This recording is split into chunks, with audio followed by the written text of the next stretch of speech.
ILO is trying to come up with a policy that will basically guide us on how to, if possible, eradicate child labor or forced labor.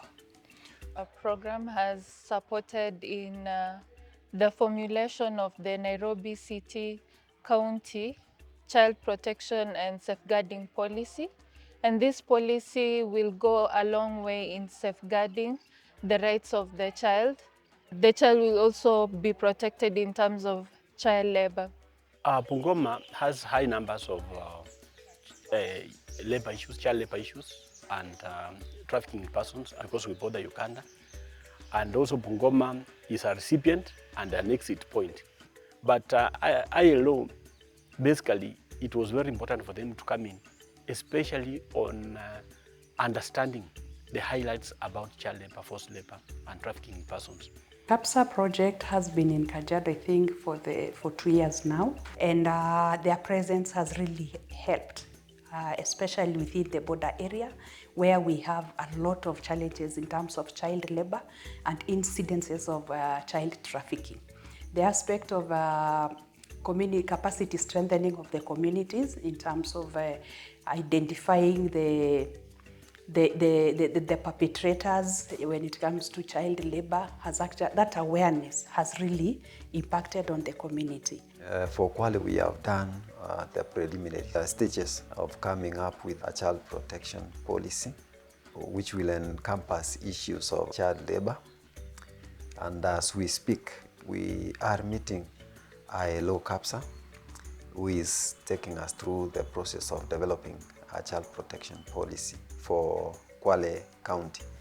That one comes in to also substitute on the legal, other legal frameworks that have been put in place by the county. From the word go, I have worked with the ILO team. They've been in Mombasa for a period of time, and we've been working together and walking together in this journey.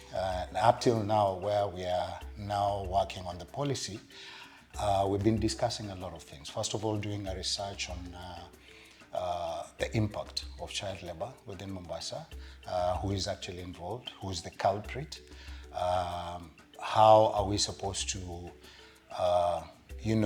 enhance the stoppage of child labor. And now they also connected us to the county assembly, where we are pushing from policies and regulations on children protection and labor issues. And we are also answering questions from the community. And now we plan to start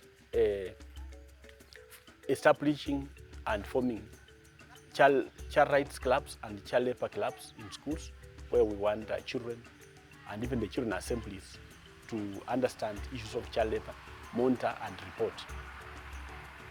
And as you know, there are so many child labor issues in Nairobi County, being children who are involved in domestic work. We have the issues of street children, which has also got a lot of child protection issues and child labor issues in it.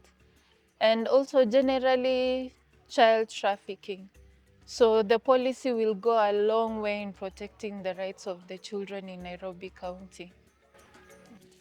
And if we are not governed by rules, laws, and regulations, then every human being would actually eat another human being for them to be able to survive and take whatever they actually want to take.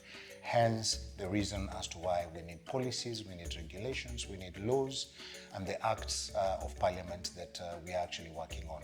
So this is the journey that we are on with ILO, just to secure and structure the way as to how we need to salvage these young children that are actually manipulated and used in the wrong way to solicit for funding that is supposed to take care of families.